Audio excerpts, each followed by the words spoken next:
Hey guys,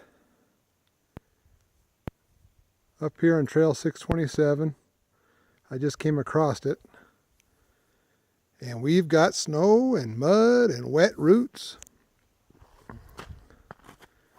and it is looking deeper and deeper as I go. I came across that trail, and there's two fallen trees across it. Wasn't sure if I was going to get across it, but I did. Had to go around. It's about 8,400 feet up here right now, and I had to get up here. I'm going to keep pushing forward. It's about 60 degrees. I left the house, it was 81, but they've had about 6-8 inches of snow up here, and it's melting rapidly. But I needed to test that Lectron carburetor at higher altitudes and different weather conditions, and I'm just so amazed on how much better this bike runs. I don't know, I'm one of them guys that doesn't know whether to believe it or not, but if there's any hype to Lectron, I'm giving it to them. This was a cure-all, and I can jet a carburetor.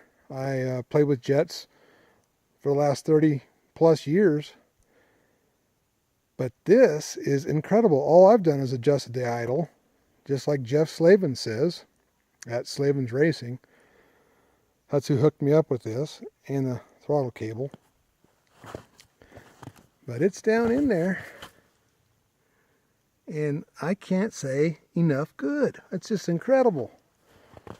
I just came across one of the, well, it's a pretty gnarly trail, and I didn't want to stop. I didn't want to turn around because of the downhill and all the slick rocks and roots.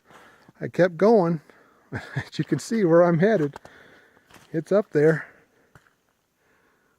and I'm going to try to go ahead and keep going. But wow, that carburetor, it's everything I needed. I was going to go ahead and put the higher compression head on it, or mill this one down about 30 thousandths, just to get a little bit more of that snap you lose from elevation changes. But now I can put the front end up anytime I want at this elevation, and it's awesome. Then I'm looking at my fuel tank. I'm thinking, what? I haven't hardly used any fuel at all. I'm 25 miles into my ride. So I'm going to keep riding today. There's no spooge. None whatsoever. I did take off the carbon fiber pipe guard the other day when I was playing around with the bike.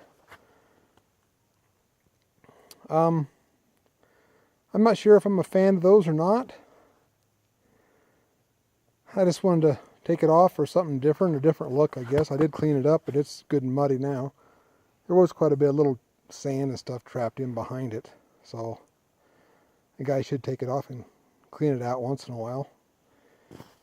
And there's my golden tire. That's the 216 AA, and it's doing pretty good.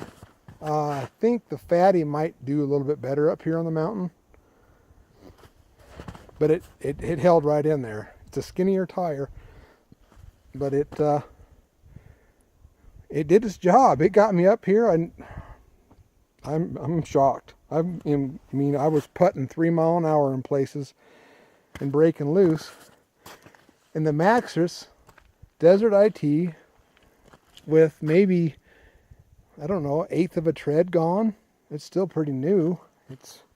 They just wear like steel, but I came up here, and I'm down to where it would have died with the stock Kean carburetor, putting and using the clutch like you need to in places, really low RPM, just to get up through that trail. I got 13 pounds of pressure in that, and it hooked up great.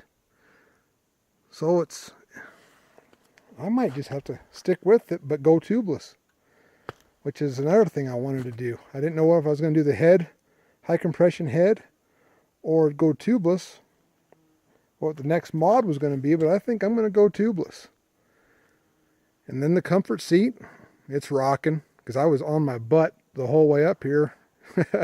Sometimes walking with my feet just to get through it. The ruts, you know, there's 3-4 foot ruts down in there, and trying to keep from slipping off.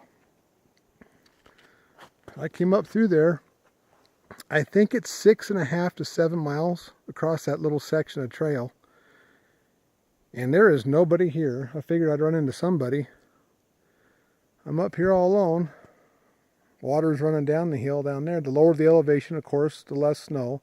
And it's definitely, I went from where I parked the pickup, probably 4,000 feet, 4,200, right in that ballpark. Maybe 4,500 at the most. Up and down until I got up to here. And I know it's 8,400, 8,500, somewhere in there. And this bike just, it has balls again. I'm just tickled. I just don't know how that worked. I mean, my jetting was spot on with the other carburetor, but this thing is incredible. I don't need to put a higher compression piston on it, or excuse me, a higher compression head, or mill the stock one down. I'm going to leave it more than enough power. It's great. I'm running AMSOIL.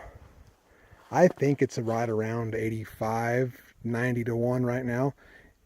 It's the AMSOIL Sabre.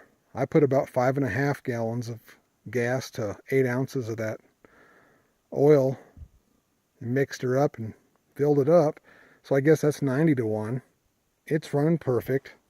Not even quite, I can't tell you, I don't know what's all made a difference. I did put some new packing in the muffler, and that's that Q Stealth muffler.